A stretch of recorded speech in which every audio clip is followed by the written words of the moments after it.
एक पुरानी खंडहर जैसी हवेली जिसमें दीवारें टूटी फूटी थीं। नीरा अपने घर में अपनी बीमार माँ के साथ एक कमरे में सो रही थी। नींद में भी उसके चेहरे पर छुपा हुआ डर था। पसीने से भीग चुकी।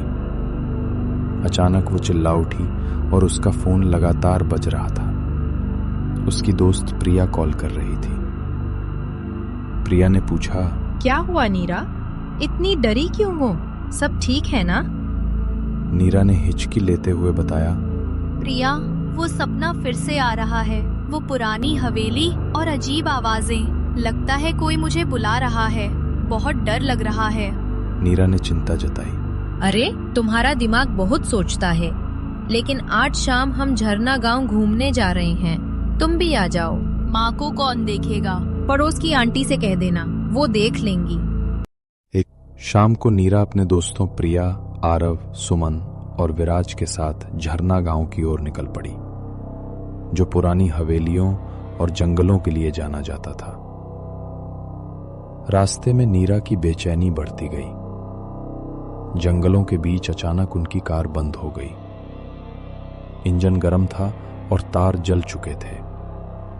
आसपास सिर्फ खेत और जंगल ही थे। अब उन्हें रात बिताने के लिए कोई जगह ढूंढी। नीरा ने, मुझे पता है ये जगह। वही वो हवेली है जो मेरे सपनों में आती है। कहा। बहुत डर लग रहा है। पागल हो गई क्या? इतना डर किसका?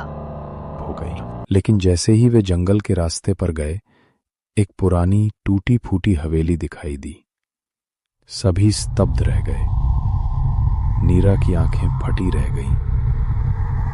कहा था मैंने ना, यही है वो भीषण रहस्य जो मेरे जीवन से जुड़ा है। एक बूढ़ा आदमी लालटेन लेकर उनके पास आया। उसके चेहरे पर गंभीरता थी। क्या नहीं जानते हो इस जगह की कहानी? ये हवेली सैकड़ों सालों से सोई हुई है। अगर जाग गई तो कोई नहीं बच पाएगा।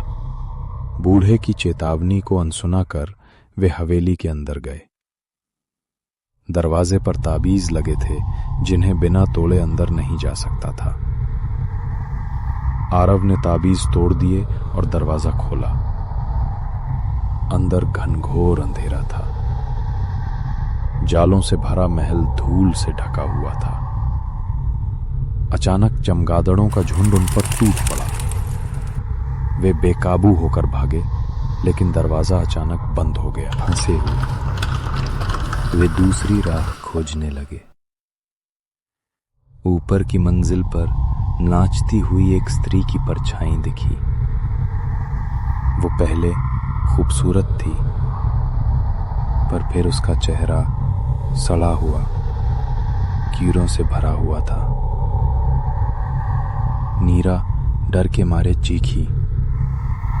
वो परछाई उन पर झपटी, पर तभी दरवाजा खुला और उसके दोस्त पहुंचे। वे घबराए हुए वहां से भागे, पर नीरा का डर कम नहीं हुआ।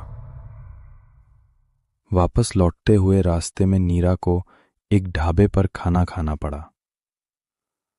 पानी के गिलास में उसने वही आत्मा देखी। वो चिल्लाई और कांप उठी। दोस्तों ने उसे संभाला। कहा, हम सब तुम्हारे साथ हैं, डरना बंद करो। जब वे नीरा को उसके घर छोड़ आए तो उसकी बीमार मां पर नजर पड़ी। नीरा सोच रही थी कि उसका जीवन कितना संघर्ष भरा रहा। उसने अपने पिता को बचपन में खो दिया और मां की हालत ठीक नहीं थी। रात को नीरा जब सोने लगी, दरवाजे पर लगातार ठक ठक की आवाज सुनाई दी।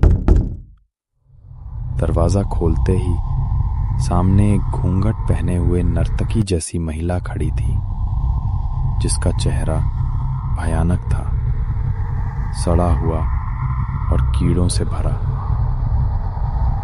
उसने नीरा का हाथ कसकर पकड़ लिया और काले धुएं में बदल गई। नीरा हवा में ऊपर उठ गई और गिर पड़ी। खिड़की से चंचल रोशनी में उस महिला का भयानक नृत्य दिखाई दिया। फिर वो गायब हो गई।